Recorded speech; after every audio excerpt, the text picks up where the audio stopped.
Mike, we're live. Wow! Welcome to another week of Barstool Perspective, where we give you the week's news and booze with a little bit of drug news. Mike, I've had a change of heart. I think we should go back to what you were saying originally, and we should have an intro. Didn't I just do that? No, but like we should ham it up. We need some intro music. We need like a thing. I don't know, like a whole thing.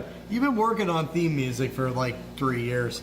Yeah, I think I got it down. I'm thinking like that clown song, a little bit inspired by that. Yeah, sure. Yeah. I don't remember how that goes, but we'll figure it out. A few weeks ago, we had like AI written theme music. Yeah, we did. Yes. Yes. I guess we were drunk enough to have forgotten that. Yeah. What happened this week, Brett? It seemed like you had a really good week with the brewery. Well, Mike, why don't we start off with some lighter news? Yeah, let's do that. You've heard of splitting the G. I have. You've heard of Gonster. I have not. Oh, you haven't? No. Gonster is when you take Guinness and you mix it with Nitro Monster to make a Monster Guinness Black and Tan. You mix what with Guinness? Monster energy drink. Why would you do that? Well, so you can be excited and drunk at the same time. Yeah!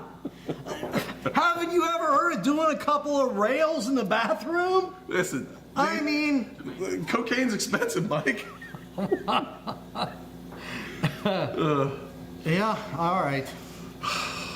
No, Turbo Guinness is where you take a shot or two or three of espresso and you dump it in your Guinness and then you drink it. Which actually sounds like a pretty legit way to drink Guinness, but it's all the rage on TikTok right now. So there's your TikTok update. Mike, are you going to drink a Turbo Guinness this weekend? I am not. I do at least get the espresso in the Guinness. Mm-hmm. I mean, Guinness has nice coffee notes to it and that bitterness. And I've done like Guinness floats before. Yeah. You know? Yeah. Which is not, they're not actually that good, but, it's fine. I understand that one. But if you're putting Monster in really any beer, just check yourself in. Check yourself in, man. Go to a meeting.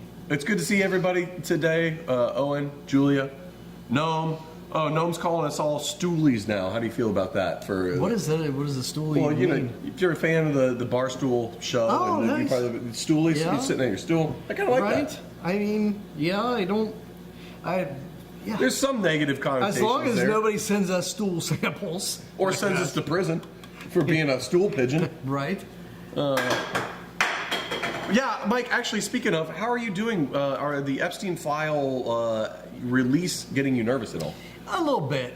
I mean, a little bit. It's all right. We got you back. I don't think I'm in there, but I was blacked out for a lot of that period. So, yeah, I'm a little nervous. Nathan, Marco, cheers to all you guys. Thank you for showing up. All right, the big news of the week. THC, it's now banned. Oh, yeah. It's a hemp-derived THC and CBD. Basically, any hemp-derived, compound is now officially illegal according to the U.S. federal government. And we have a 365-day window from past Wednesday. So we got a year to either get this stuff legalized or it's gone forever. Yeah. And this is astoundingly undercovered news. That's part of the problem with our news these days. There's all this focus on who's winning this race? Democrats or Republicans? Who won the shutdown? You know who lost? America.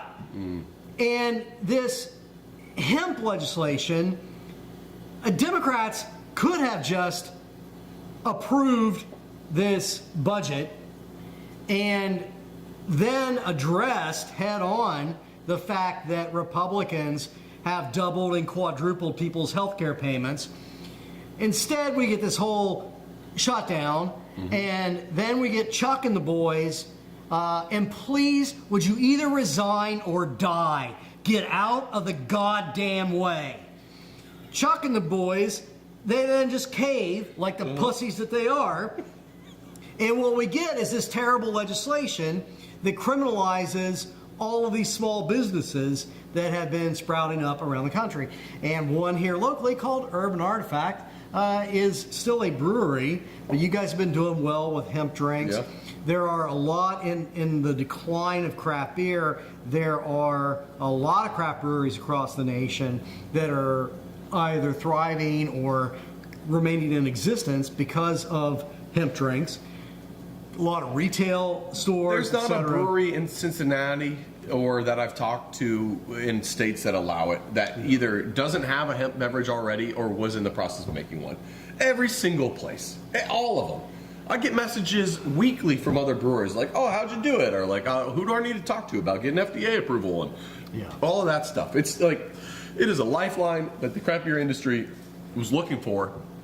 And while it's not fermentation and it's arguably not necessarily craft, it can still be crafty and it can still be what people want and support businesses, small businesses. I mean, when you look at trends of what people want and how they're trying to imbibe in various things and regulate, etc., people want these drinks. And in addition to that, there's not only breweries and there's not only retail stores. One of the things about the hemp-derived THC is that it's highly inefficient. The good thing about that is that farmers get to grow a lot of hemp. Yeah. And they can do it in a state like Kentucky that used to grow a massive amount of tobacco. It's terrible on the soil. Hemp is better, but the climate's good for it. So you're hurting small businesses, you're hurting farmers, you're hurting a bunch of people, and the only people that are theoretically helped by it, the lobbyists have been like Pepsi and Coke, because I guess the mentality is that you could either drink a soda-like CBD beverage or you can smoke a joint and drink a bunch of Pepsi. I'm not even sure I understand the rationale. And even less is bourbon. I think McConnell, who knows who's paying McConnell off this month, and who knows why that vegetable turtle still needs more money, but he functions entirely on bribery. So I don't even understand who's paying these pricks off. Well, let me add to a couple of those things. First of all, the hemp industry is great because of all what you said. It is highly inefficient to grow hemp to make THC-derived products, which is great because then you have extra ingredients for rope or clothing or textiles, fabrics, manufacturing, whatever. You get the CBD stuff. You can do a lot of things with that hemp aside from get high. You get the CBD stuff, which I will argue till my dying day that is completely placebo.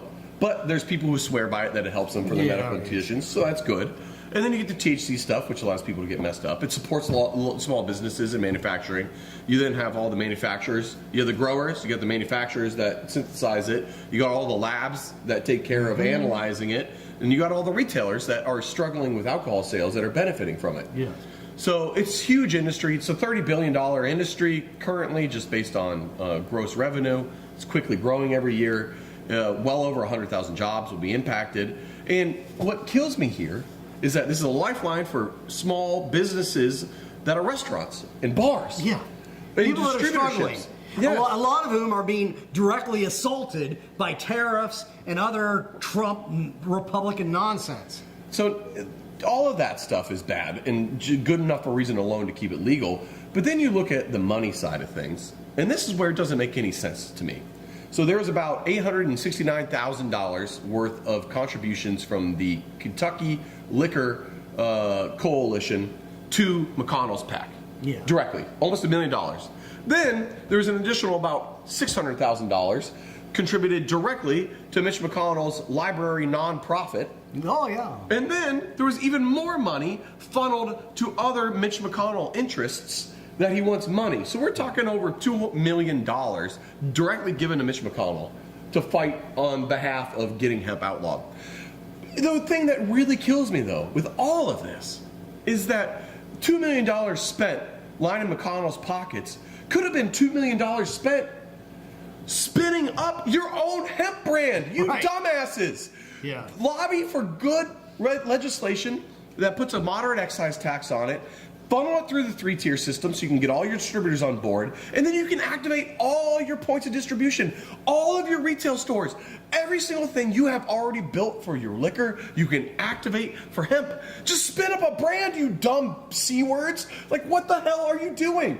All this effort, you could just be selling hemp instead. What are you doing? It doesn't make any sense. No. If you ban hemp, people aren't just going to be like, oh, fuck it. Guess I'm going to go back to drinking shitloads of bourbon again. That's not how this works. They're going to go to the gray market, they're going to go to rec stores, or they're just going to not drink hemp anymore. They're not going to just drink bourbon. It's not a one-to-one substitution. It makes no sense. And seriously, if you're McConnell, what are you going to do with another $2 million? I mean, how much life does that vegetable still have in it? Well, if you what's he even going to do with it? Did you hear him talk this past week when he was trying to fight Senator Rand Paul's motion to discard that part of the Farm Bill? He sounded like he's had 8 strokes. Because he has! Probably last week!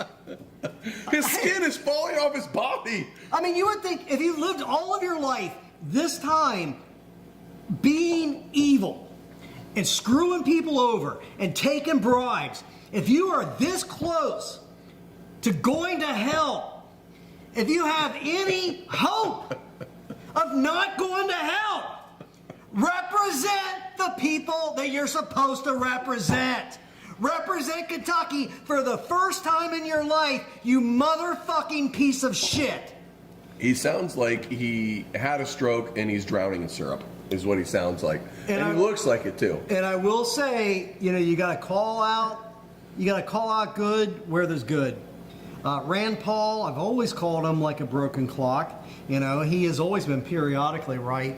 He was a fun type of weirdo back in the day. Man, I mean, Rand Paul actually has some principles, and he is doing a good job of representing Kentucky on this issue. Yeah. And so is my congressman, Massey, who I have always hated with a vehement passion. But on this Epstein thing, that guy's got amazing integrity, and he's also really representing my congressional district well on hemp issues. So shout out to both Rand Paul and Massey, and I'm not planning on saying that frequently in life, but if you guys want to peek behind the curtain, figure out what's going on next and how to help, here's what's up.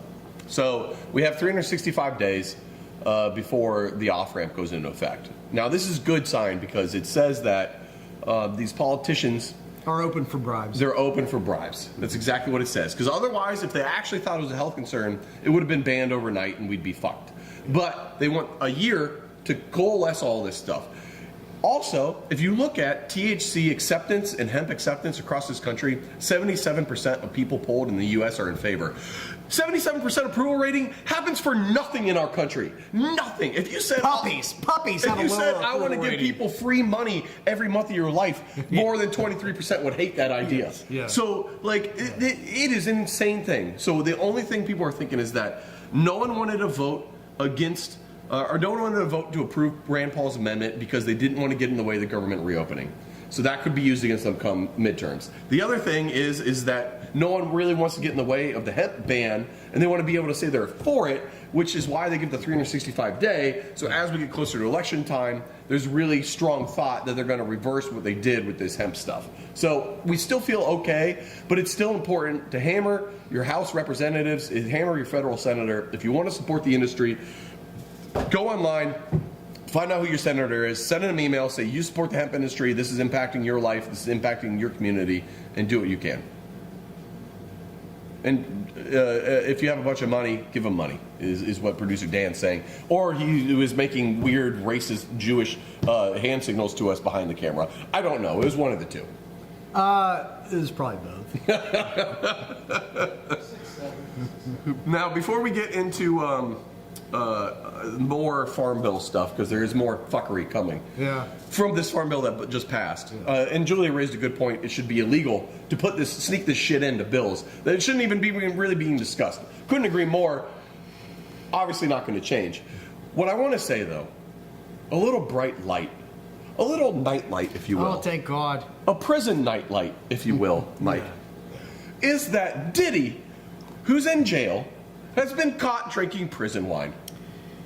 Oh. Is it made by Diageo? It's made by Bubba in the stall next to him in a toilet mixed with water, apple juice, and Fanta and sugar mixed together, fermented for about 2 weeks in said toilet, and then lovingly drank by connoisseur Diddy. How hard does this have to be, in all seriousness? Your dick or Diddy's prison sentence? No, you think, like a year ago, what that guy's life was like, man. I mean, he is doing freak-offs with supermodels. He is doing, like, the finest Coke. And now he's drinking wine out of a toilet. Like, if a year from now, I'm drinking wine out of a toilet, you people are just going to say, well, you know, what did you expect? Yeah, that sounds about right. Yep. Right? But to go from like being Diddy to drinking toilet wine, oh my God, that's gonna suck. And this comes a month after he wrote the judge who issued the sentence to him that he did all those bad things because of all the drugs and alcohol he was doing at the time. Yeah. And now he's drinking prison hooch. Yeah, now he's clean. He's a good guy. I think Diageo should hire him back as a spokesperson for prison wine. Oh my God. Buzzballs! They just found their newest spokesperson. Yes. Yeah. Well, speaking of the greasy stuff, also in the Farm Bill was introduced a little provision where the National Academies of Science, Engineering, and Medicine are tasked with providing the findings around how alcohol should be regulated in the guidelines or recommended regulations in the dietary American guidelines that are getting updated. Now, that seems like a good idea on paper. However, when you really look at it, and the line that says the Secretary of Health and Human Services and the Secretary of Agriculture shall only consider the findings and recommendations from this one single report from this one group, it raises a couple concerns. Yeah, sure. Which would be, who are this group? How do they make their decisions? Uh-huh. And where do I send the check? Yeah, that sums it up. Mm-hmm. This opens everything up for bribery. We're not talking peer review studies. We're not talking peer review science. We're not actually talking science. We're talking a small group of people are in charge of making decisions around alcohol guidelines for the new American Dietary Guideline update. And guess what? They're going to be They're going to be pro alcohol when they come out. Yeah. There's no way they're not, right? Probably not. What group against alcohol is going to have more money than the alcohol lobby? They're not. I mean, MAD doesn't even have that kind of coin. Nobody. Yes, it's going to be favorable, but it does mean that you need to write a check. Yes. Like most things, the government is open for business. It's crazy how, I mean, as a guy that reads a lot of history, I used to read about the Harding administration and think, my God, how dumb are people? And like, how could you be so blatantly corrupt? Yeah, I had no idea. You could just do it now with the internet and, you know, it's amazing. But the level, I mean, the other thing that's in this whole legislation that just got passed, this is not booze related, but Congress apparently just approved writing Lindsey Graham and Josh Hawley each like over $500,000 check for being investigated legitimately for trying to stage an insurrection. So the level of graft is pretty astounding. It is blatant graft. Yeah. It's nuts. Well, Mike, that's why we have DoorDash here to save us. Thank God. Well, during the shutdown, apparently we weren't collecting data on anything as it relates to the economy, the job reports, or inflation. So naturally, the government looks to outsource the answers to those questions, and they look no further than the place that delivers McDonald's to the White House, DoorDash. Mike, how is DoorDash saving our economy? DoorDash is stepping up, Brett. In lieu of actual data showing how the economy is doing, showing how jobs are doing, showing how businesses are doing, the federal government says, well, Democrats prevented us from doing our job. But DoorDash says the economy is doing better and prices are coming down. Hey, all right.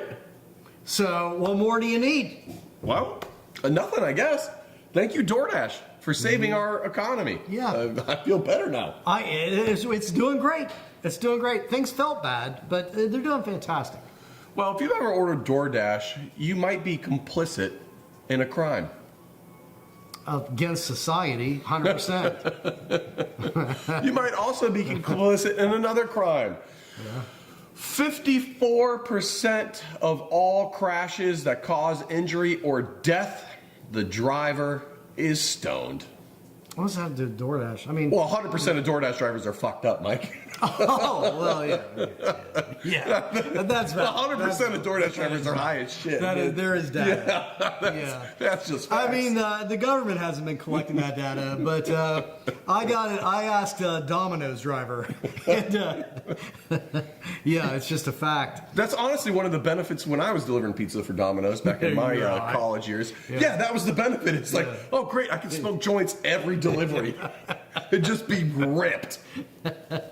Nail some beers. Yeah. Man, you're making it sound good. I might become a Domino's driver. So, but on that note, I do want to say the numbers are serious. In Montgomery County, Ohio, 42% of all fatalities were the result of a driver who had 30 nanograms per milliliter of active THC in their bloodstream or more, where the impairment level is 5 nanograms per milliliter. So we're talking roughly 6x the amount. 42%. So like most of the drivers were stoned. The equivalent, and not just stoned, but the equivalent from an alcohol standpoint of about 0.5%, which is like death level. Yes. Yeah, we're talking like if we're talking about alcohol where you're at 0.08 is the legal limit to drive and you're 6 times that, it would be 0.5%, 0.5. You'd be dead. I think it was Nebraska that just passed legislation that, maybe it was Oklahoma, one of those square states. They just passed legislation where like a first-time DUI under different categories is a felony. Jesus. And that level of drunk would be a felony. Yeah. But people are driving high as hell all the time. It's not like I'm drunk. There's no negative stigma with it. Like, drink driving at this point in time has had enough propaganda against it and enough facts in reality against it being bad. I understand. It is bad. No way we're condoning drunk driving. Don't do that. However, don't drive high either. That's the problem. There's no one saying anything about it, and everyone's just like, I drive fine. I just drive a little slower or something. Like, no, you're stoned as shit. And when you're driving 35 on the interstate, it's not safe. Yes. You're creating unsafe conditions. Yeah, whatever. Well, again, we're all for legalization. You want to get high, for legalization of all of it. But there's common sense here, man. But it also, the common sense also has to do, to me, Brett, I wonder how much of this problem has to do with cops. And it has to do with MAD. And it has to do with this whole fetishism with blood alcohol content and breathalyzers. Yeah. With breathalyzers themselves are junk ass science. And they're like, how they operate is behind all of this bullshit black box. We can't tell you because it's proprietary nonsense. They're garbage science, but they're a huge industry. What we need is an actual test for whether or not you're fit to drive. And that should, in all seriousness, it should include if you're drunk, if you're high, if you're too goddamn old, if you haven't slept in 3 days, you shouldn't be driving if you're impaired. Wait, let's take this to its logical conclusion. We should have impairment tests where I have my own blood alcohol level that I'm allowed to drive up to. Hey, if I can drive at 0.115, the same as you can drive at 0.00, guess what? That's my personal tolerance. So that goes onto my record, and now I'm allowed to do that. I'm thinking more like a actual, reflex test. But I guess, I mean, like you're a golfer, so it's like it's like that. It's like a handicap, right? Yeah. Like yeah. Like, I'm yeah. a .15 handicap. That's all. Right. You get it for like different drugs. Yeah. Yes. Yeah, Yes. like Dan. I mean, Dan can drive a lot higher than I can drive. Like, I shouldn't be allowed to drive high at all because I'm not good at it. But Mike's sure. had 3 beers, but he also did a rail, so his tolerance is actually Right. 5 beers. That's so. sober.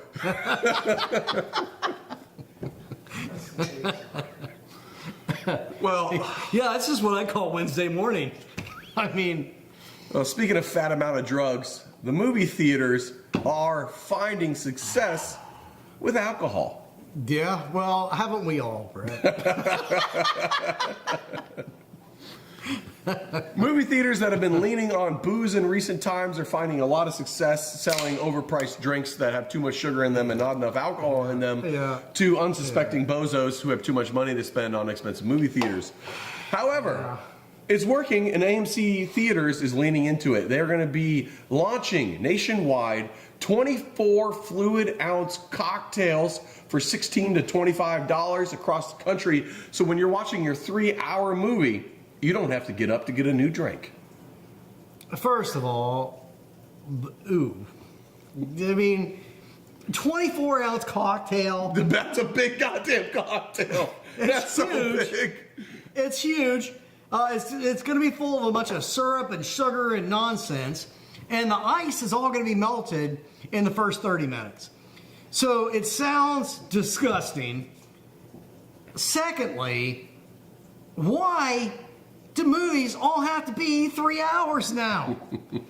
I don't understand this dynamic. Like, the American attention span is terrible.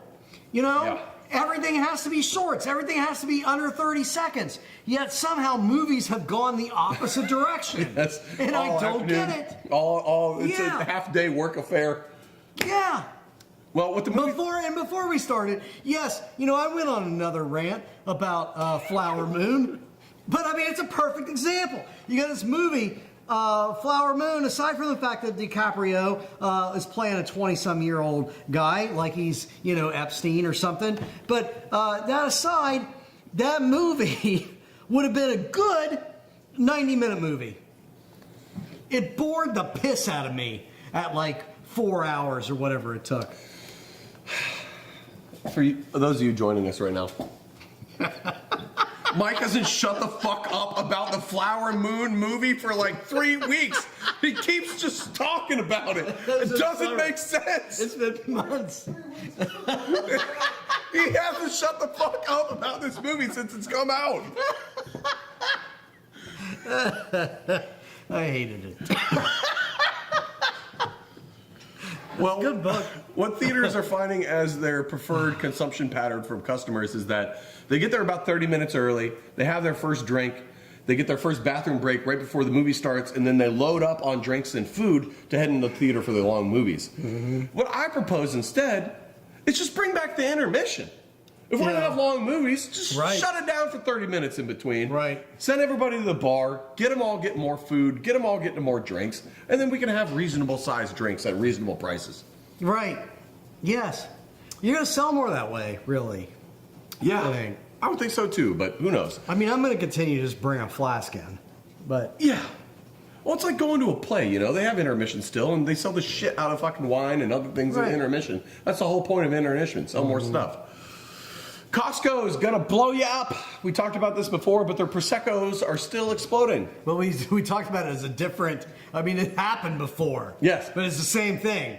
Like their Prosecco used to blow up, and they have fixed that. By now, their Prosecco blows up, just like shatters. Like even you don't even have to touch it. It's not like if you open it wrong or whatever. We can just have a bottle of it sitting here. It just blows up. Just a glass frag grenade. Yeah. Wonderful.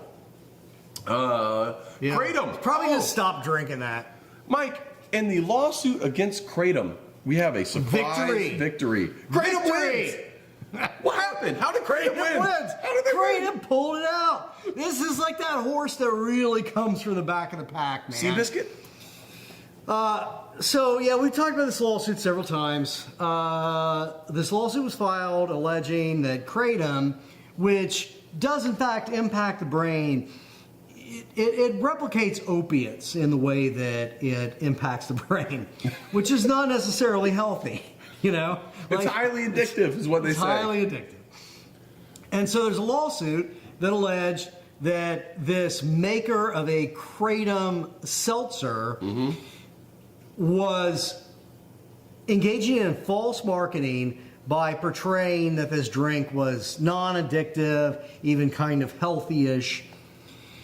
And so that was the lawsuit. We covered that. Then there was a motion to dismiss a couple of weeks ago, and it was a very nice piece of creative lawyering, in my opinion, because they argued that the case should be dismissed because kratom cannot simultaneously be deceptively addictive and everybody on the internet know that it's highly addictive. So not that we're not selling you poison, but that you can't say that we're lying to you and you know that it is as addictive as opium. So it's a creative argument. It has been dismissed, not because of that argument, but because, as it turns out, the plaintiff alleged in the complaint, and these have to be the worst goddamn lawyers. Whatever, this is Washington State, I think. They got to be the worst lawyers in the state.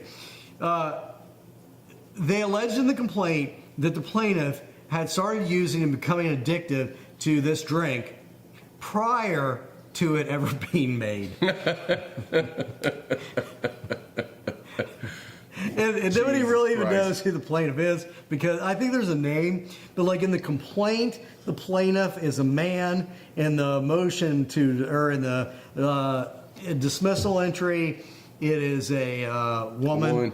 So there's a lot of T's not getting crossed in this particular law firm. It reminds me of the Liar Liar lawsuit, the movie with Jim Carrey. Yeah, one of the great legal dramas.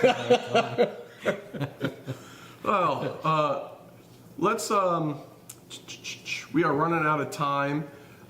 We have many ways. We have a Buzzball update that we're not going to really have time to get to, but the short of it is that Buzzball's killing it with the younger generation. Maybe we'll save that for next week. Part because they think it's healthier. Thailand's got some new alcohol rules that make it more difficult to just get crazy over in Thailand. Yeah, just don't go to Thailand. They're trying to curb like just tourists coming over and being total pricks. So on the one hand, I get it. On the other hand, you kind of set yourself up for that. You can still do the sex tourism thing, right? I don't know. I'm guessing. And then there's a rich guy that owns Jose Cuervo that's getting absolutely rat fucked on his $50 million investment that he was trying to double. So screw that guy. And the last one I want to end with, though, is this one. Mike, there's a new paper that comes out of the University of Oslo in Norway where Pedersen, Dr. Pedersen, I guess, has said... Big fan. Yes. He has come out and said that heavy drinking in your youth aids career success. My God, when will I catch up? if you, as long as you don't abuse it, but you have episodes of heavy drinking, you have a higher chance of being more successful into adulthood. Yeah. I mean, it's interesting. For one thing, it's interesting. You know, we're going to do this like best drinking movies episode for the holidays. Another round is out of this same. It's also out of Norway, and it's based. You know, the premise of the movie is based on this idea of like, a little bit of a buzz on a daily basis helps you function. The Jim better. Leahy method, yes. Yeah. Gotta right in the slot. Yes, yeah. And it's a great movie, but I don't. This is not causal. I mean, this is definitely correlative. And not causal. We can start poking holes in this like crazy. And a lot of it is like, if you're rich enough to have the ability to drink heavily without consequences, you're better off for success. Right. If you have the right personality, you're probably going to be more inclined to do social behaviors. Probably more sociable, generally.